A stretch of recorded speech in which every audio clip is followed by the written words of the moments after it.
Merci de regarder Gabon 24 et bienvenue dans l'entretien G24. La question des églises dites de réveil est aujourd'hui au Gabon une problématique au regard des dérives multiples et diverses qui y sont observées. Des chiffres font état de 4 000, sinon bien plus, pour les 2 millions d'habitants que compte le Gabon. Et pour en parler sur ce plateau, la thématique quid de la prolifération des églises de réveil au Gabon, nous recevons le révérend Francis Michel Badinga du Centre d'évangélisation Béthanie au Gabon. Il est par ailleurs secrétaire exécutif de la Confédération des églises pentecôtistes, charismatiques et de réveil. Merci d'être là. Merci. Soyez le bienvenu sur Gabon 24. Merci beaucoup. Avec vous, nous abordons cette question d'église dite de réveil. Peut-être commencer par une définition assez basique. Qu'appelle-t-on une église de réveil ? Bien, déjà, il faudrait dire que les églises sont des regroupements religieux, n'est-ce pas, d'hommes et de femmes, en ce qui concerne les chrétiens en particulier, qui se rassemblent pour rendre un culte à Dieu et qui croient que le Seigneur Jésus est leur Seigneur et Sauveur. Maintenant, il faut dire qu'il existe plusieurs dénominations, effectivement, dans la grande famille chrétienne. Et nous allons dire que nous sommes, on va dire, issus de la grande famille protestante. Vous savez qu'il y a eu une réforme protestante avec Martin Luther, ce qu'on appelle le réveil, on appelle la réforme protestante. Et donc, il y a eu, à partir de cette réforme protestante, n'est-ce pas, ce que nous appelons donc des églises apparentées qui sont issues du protestantisme à partir donc de cette réforme de Martin Luther, donc cette réforme luthérienne. Dans le cours de l'histoire, vous avez eu après des calvinistes, vous avez eu après... D'accord. Et concernant le Gabon, quelle est l'histoire du réveil au Gabon? Alors, il faut dire d'abord que le réveil est né d'abord d'une prise de conscience, hein, on va dire, en ce qui nous concerne, hein, dans les années 80, donc d'une prise de conscience que le christianisme devait être vécu conformément, on va dire, aux actes des apôtres et ce qu'on voyait dans les Écritures. Il faut dire que, plus ou moins, nous-mêmes, nous sommes issus de l'Église évangélique du Gabon. Nous étions dans un mouvement de jeunes qu'on appelait l'Union chrétienne de jeunes gens. Et nous avons vécu un réveil, c'est-à-dire une prise de conscience d'un besoin absolu de salut, c'est-à-dire ne pas vivre que de religion ou de préceptes qui sont simplement annonnés comme des ânes, mais que le christianisme devait être vécu au quotidien, dans nos actes, dans nos paroles, dans nos façons de vivre.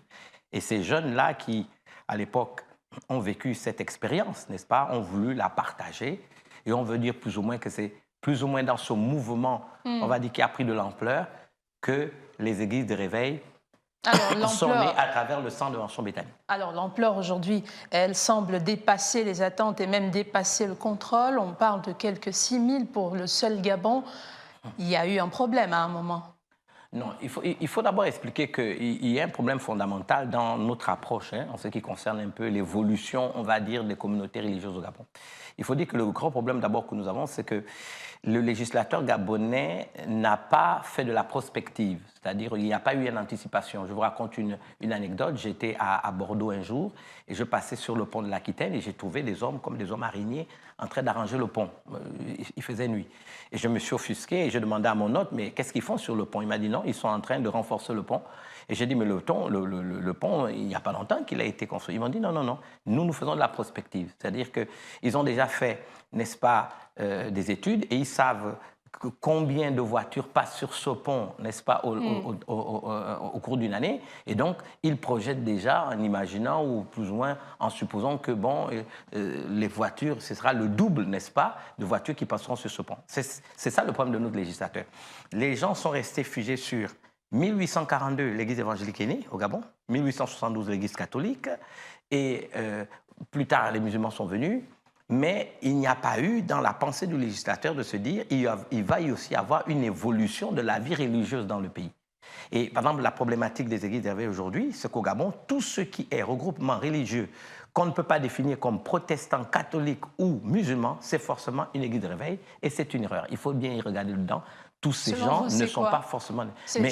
On les appelle comment alors? Mais ce n'est pas ma responsabilité. Moi, ma responsabilité en tant que, par exemple, le secrétaire général de la grande famille chrétienne pentecôtiste charismatique de réveil, c'est d'avoir fait de la régulation en ce qui concerne ce qu'on appelle nos églises à nous, celles que nous reconnaissons. Mais la plupart de ces églises se disent être pentecôtistes toutes. Non, Alors, il faut vérifier là-dessus. Dans quel registre les classer? Non, le problème, ce n'est pas à nous de les classer.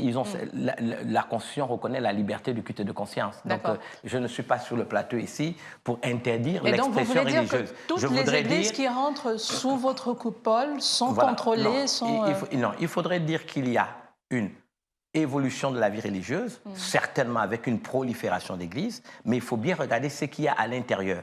Ce que je voudrais dire ici, puisque nous nous adressons quand même à des téléspectateurs, c'est que tout ce qui est mouvement religieux, dans un monde qui se globalise, dans ce village planétaire qu'est le monde, n'est pas forcément mouvement chrétien issu de ce que nous appelons le mouvement de réveil. C'est la raison pour laquelle il faut qu'il y ait un travail. Et je profite de l'occasion pour dire, c'est ça que, par exemple, nous disons aux églises qui se reconnaissent pentecôtistes, charismatiques et de réveil, dont une bonne partie, souvent, trouve difficile d'être dans un cadre organisé, que c'est important d'être dans un cadre organisé, justement pour faire en sorte que ceux qui ne font pas partie de la famille chrétienne dont nous nous revendiquons puissent être identifiés et qu'on puisse savoir qui ils sont réellement. Alors, pour aller dans le sens de ce point de vue, vous avez initié récemment une sorte de signature de charte avec les églises, justement, pentecôtistes ou celles dont vous avez la charge. Non, la charte que nous venons, la charte commune dont nous parlons, et le dimanche 5 après-midi,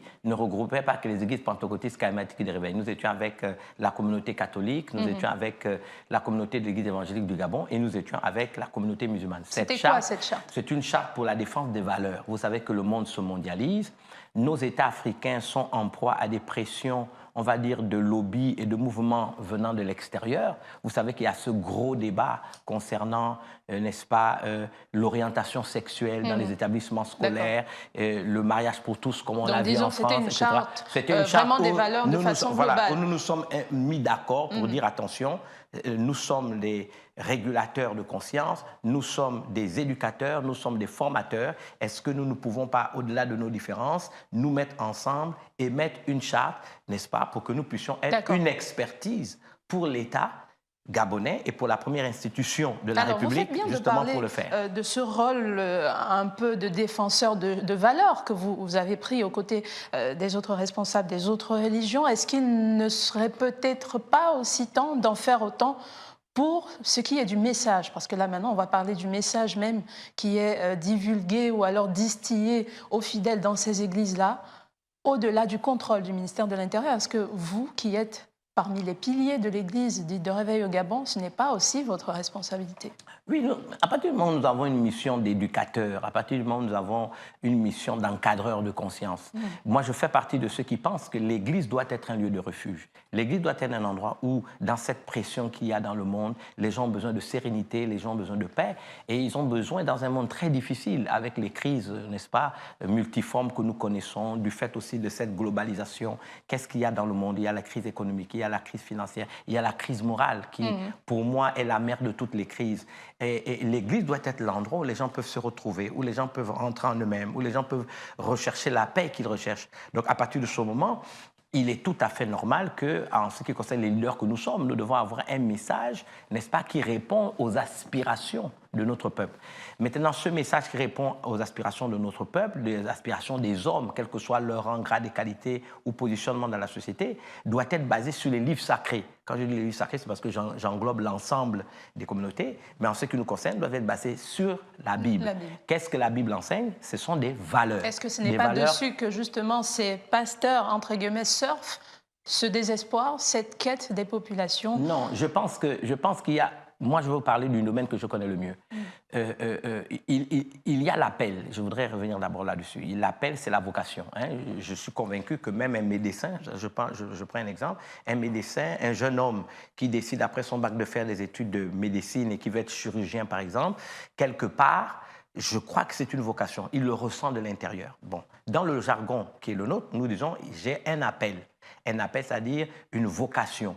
Dieu m'appelle à le servir. Bien.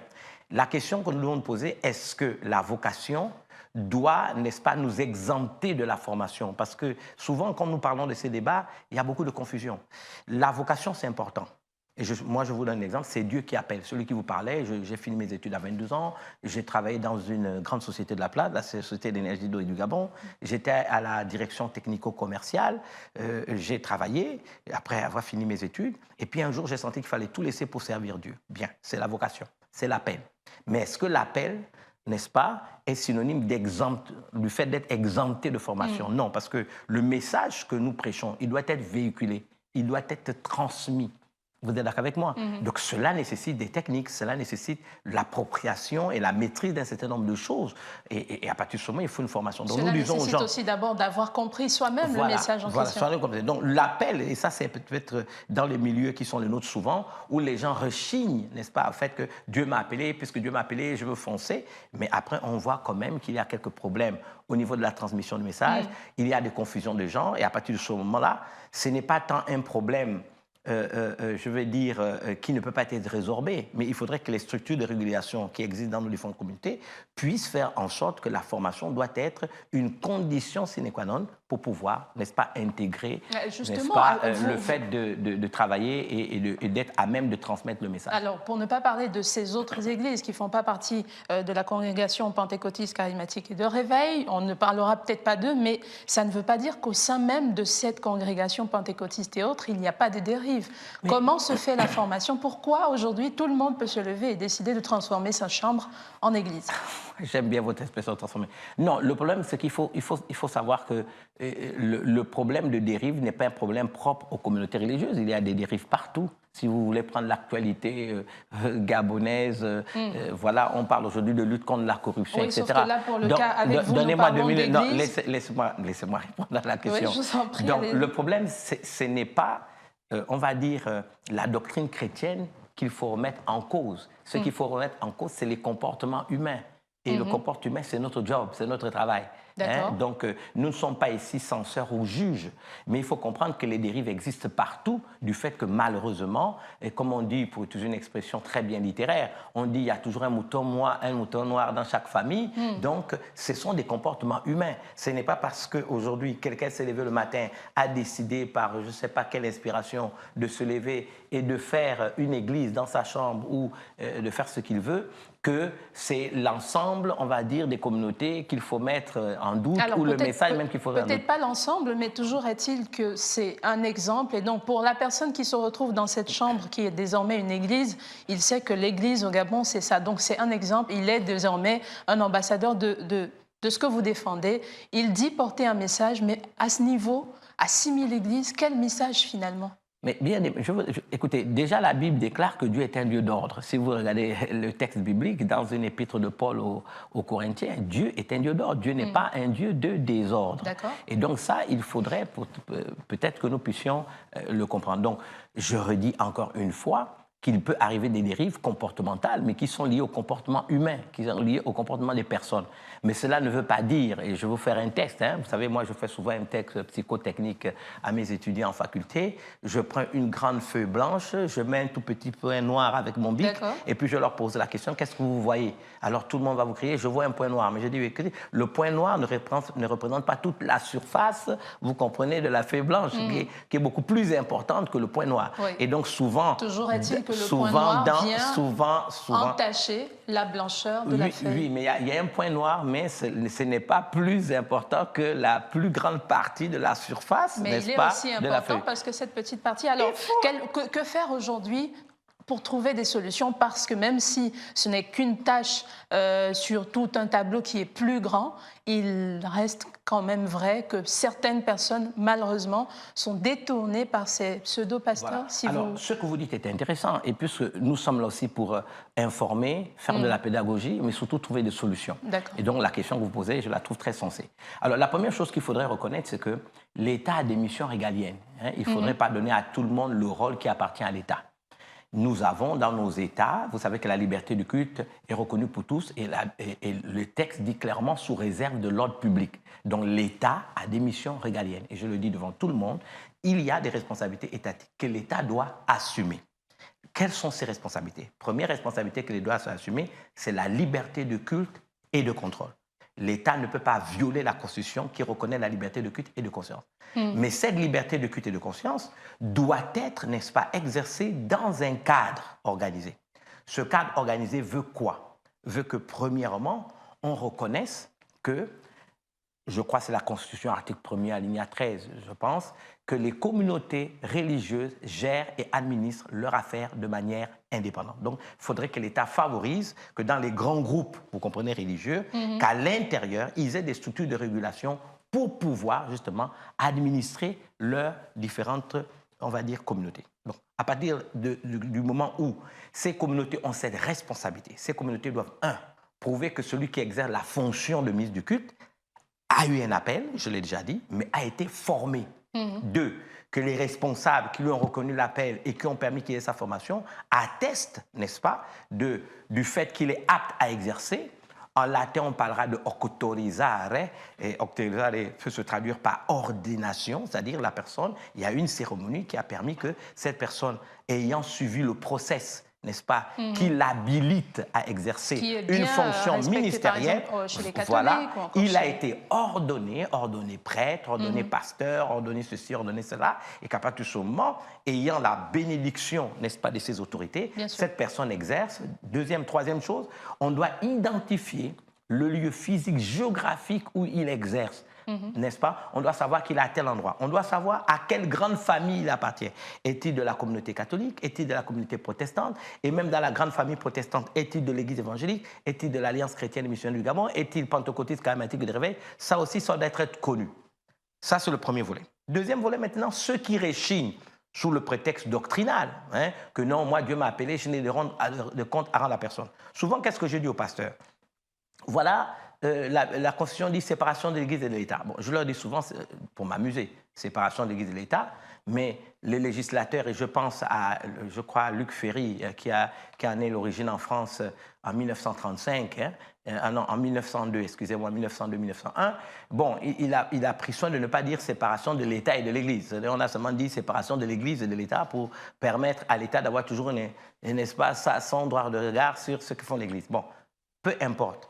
Mais il n'en demeure pas moins que ceux qui ne sont pas dans un cadre organisé, l'État doit pouvoir gérer. C'est la mission égale de l'État.Êtes-vous une église? Oui.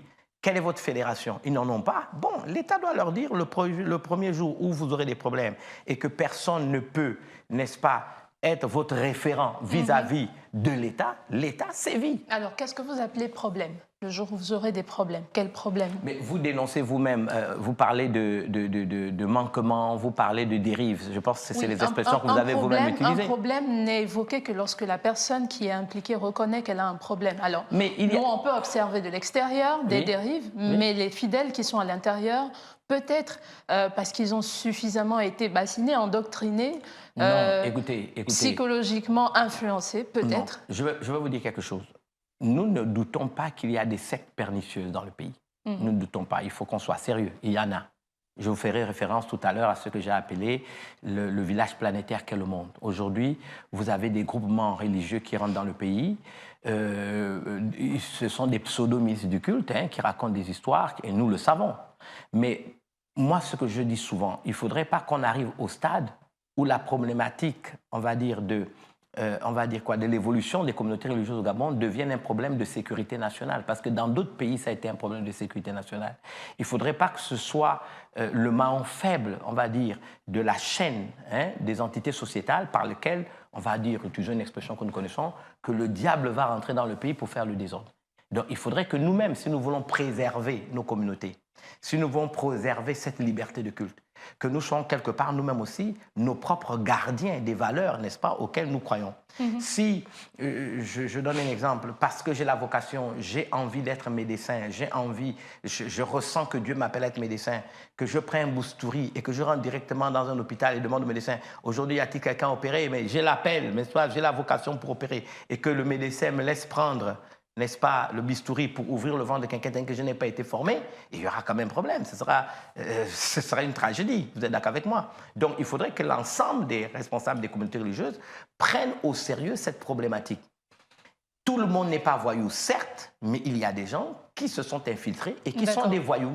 Nous-mêmes, si nous voulons préserver la liberté du culte, préserver on va dire, les valeurs auxquelles nous croyons, préserver les doctrines que nous défendons, il va falloir que nous soyons nous-mêmes aussi, on va dire quelque part, les gardiens, les veilleurs, n'est-ce pas, qui puissent identifier que ce que fait celui-là n'est pas bien. Il faut le livrer, il faut l'exposer, il faut le dénoncer parce que je vous raconte une histoire de 2001.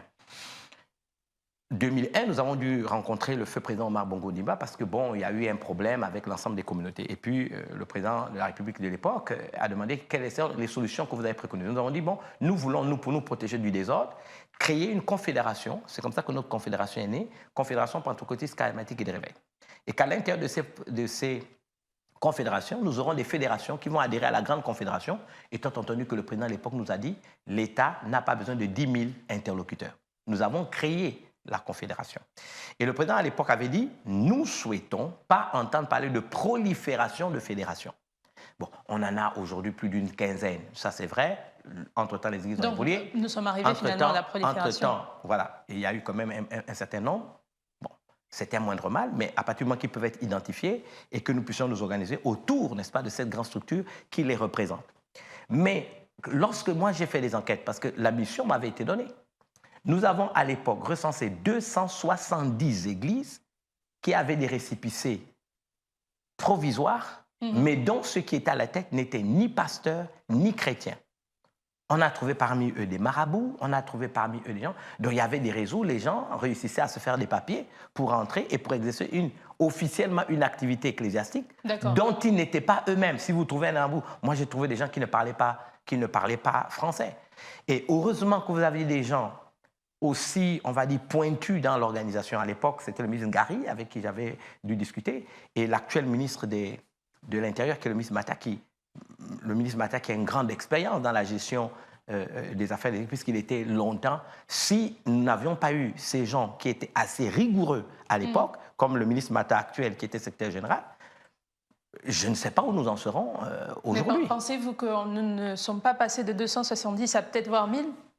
Non, il y a beaucoup de spéculations sur ça. Moi, je pense que c'est facile à regrouper comme information. C'est-à-dire, là encore, il faudrait peut-être qu'il y ait recensement. On fait bien recensement, on dit, de la fonction publique. C'est peut-être le temps de demander. Et peut-être je ferai la proposition au ministre de l'Intérieur qu'il y ait recensement, effectivement, des communautés religieuses, qu'on sache combien il y a de communautés d'églises dans la communauté catholique, dans la communauté protestante, dans sa diversité, etc., qu'on commence un peu à mettre de l'ordre là-dessus. En attendant donc de mettre l'ordre, les brebis, elles, sont partagées entre les bons bergers et les loups qui se cachent dans la bergerie. Mais écoutez, il faut dire aux Gabonais en général, il faut dire à nos compatriotes en général que la Bible déclare que l'homme est esclave de ce qui a triomphé de lui. Hein, voilà, je pense qu'il y a le bon sens. Il y a le bon sens. Le bon sens, on n'a pas besoin d'être chrétien pour avoir le bon sens. Voilà, je suis pasteur, je suis fidèle, je suis une femme, je me trouve un pasteur. Si ce pasteur dit pour me guérir, il doit avoir une relation sexuelle avec moi, bon, il y a un problème. D'accord. Cet homme-là, tout de suite, il n'est pas pasteur parce que ça ne rentre pas dans le cadre des missions d'un pasteur. Aucun pasteur, réellement pasteur, ne le fait. C'est un sorcier, c'est un voyou, c'est un bandit, il doit être dénoncé. Voilà, si quelqu'un, je ne sais pas, vous amenez votre fille qui est à l'école primaire et vous demandez à un soi-disant pasteur de prier pour cette fille qui est dans des problèmes et que lui commence à dire, vous me l'amenez dans ma chambre, je resterai avec elle 3 jours dans la chambre, ce n'est pas un pasteur. Ça n'a rien à voir dans le comportement d'un pasteur et dans l'éthique pastorale. On a des fidèles qui vont d'église en église. Ce ne sont pas des fidèles, ce sont des gens qui recherchent des émotions, ce sont des gens qui se laissent, on va dire, envoûter, tout simplement, mais c'est de leur responsabilité. On ne va pas accuser tout le monde. Écoutez, le bon sens existe.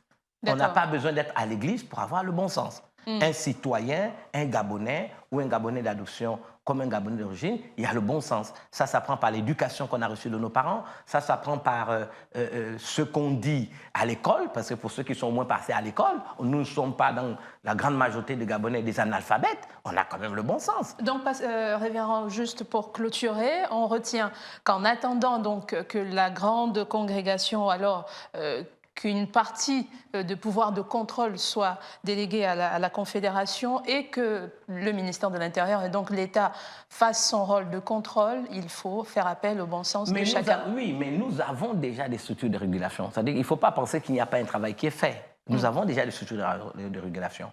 Donc, à partir du moment... peut-être faire plus? Oui. Écoutez, chaque jour, c'est un défi. Il faut jamais se contenter de ce qu'on a réussi à faire. C'est déjà bien de savoir que dans la grande famille pentecôtiste charismatique des réveils, il y a combien de fédérations, il y a combien de pasteurs. Et ils sont localisés où dans la ville de Libreville. Hein, quelle est la doctrine qu'ils prêchent et tout. Ça ne veut pas dire que même en étant déjà dans la Confédération, qu'il n'y a pas d'autres problèmes. Nous avons par exemple aujourd'hui, et je vais vous donner un exemple, la grosse problématique de la formation. Pourquoi? Parce que pour moi, par exemple, j'ai eu les moyens d'aller faire mes études théologiques à l'étranger. Ce n'est pas donné à tout le monde. Je vous donne un exemple. J'ai dû faire des contrats de partenariat avec des facultés de France et des États-Unis pour que nous puissions avoir des professeurs qui viennent pour donner les mêmes formations. Donc, il y a des défis. Problématique de la formation. Voilà, je pense que c'est l'un des plus grands problèmes. Hein.